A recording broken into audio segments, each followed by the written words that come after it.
उत्तर प्रदेश में तानाशाही का झंडा इस समय बुलंद हो रहा है।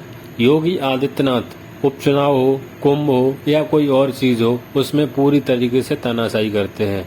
वो सिर्फ और सिर्फ अपनी गद्दी बचाने के लिए प्रशासन का इस्तेमाल कर रहे हैं। जिस प्रकार से आप देखेंगे महाकुंभ में जो घटना घटी, भगदड़ हुई और उसके बाद जो दृश्य सामने आए, अपनी छवि को एकदम साफ पेश करने के चक्कर में जिस प्रकार से मृतकों की संख्या बताई गई और जो वहाँ हकीकत में है उसमें जमीन आसमान का अंतर है।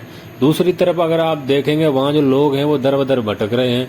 अब हम आते हैं चुनाव पर। चुनाव में जिस प्रकार से योगी आदित्यनाथ मिल्कीपुर में समाजवादी पार्टी के जो आरोप हैं, अगर वो आरोप सही हैं तो फिर ये सरासर गलत हो रहा है।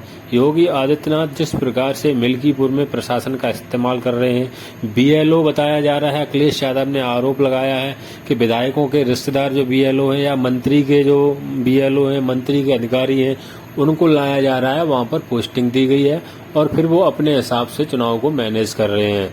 वो समाजवादी पार्टी के जो वोटर हैं, उनको जो कार्यकर्ता हैं, उनको पर्ची नहीं दी जा रही है वोट डालने के लिए। दूसरे लोग नहीं है इस दुनिया में, उनके भी पर्चियां दी जा रही हैं वोट डालने के लिए।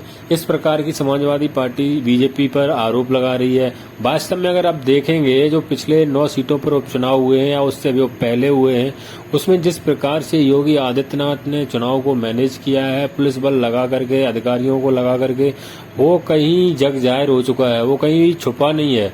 इसलिए मिल्कीपुर में जो घटनाएं होने वाली है, अगर ऐसा जो मिल्कीपुर में उपचुनाव होने जा रहा है, 5 तारीख को वोटिंग है, 3 तारीख को चुनाव प्रचार की प्रक्रिया समाप्त हो चुकी है।